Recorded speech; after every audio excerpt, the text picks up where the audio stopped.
ఓట్లకు చెలో ఏపీ సొంతూళ్ల బాట పట్టిన ఆంధ్రవాసులు గ్రేటర్ పరిధిలోని హైదరాబాద్, సికింద్రాబాద్, మల్కాజ్గిరి, చేవెళ్లలో ఓటింగ్ పై ప్రభావం చూపుతుంది.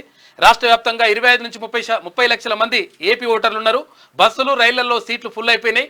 స్పెషల్ బస్సులు పెడుతున్న లీడర్లు. రైట్గా హైదరాబాద్ లో స్థిరపడిన ఏపీ వాసుల ఓట్ల కోసం సొంతూళ్ల బాట పట్టారు. ఈ నెల 11న తెలంగాణలో లోక్సభ ఎన్నికలు జరగనుండగా అదే రోజు ఏపీలో అసెంబ్లీ, లోక్సభ ఎన్నికలు జరగనున్నాయి. ఈ నేపథ్యంలో 2 చోట్ల ఓటు హక్కు ఉన్న ఆంధ్ర వాసులు సొంత రాష్ట్రంలో అసెంబ్లీ ఎన్నికలు ఉండడం, దీనికి తోడు సెలవులు కూడా రావడంతో అక్కడికి తరలి వెళ్తా ఉన్నారు.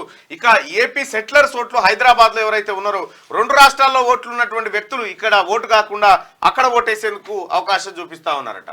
దీంతో హైదరాబాద్ ఓటింగ్ శాతం తగ్గే అవకాశం ఉంటుంది. హైదరాబాద్ ఓటింగ్ శాతం తగ్గుతుంది.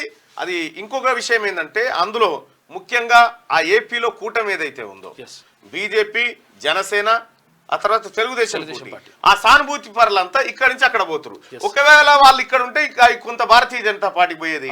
ఇప్పుడు కాంగ్రెస్ పార్టీకి సేఫ్ అయింది.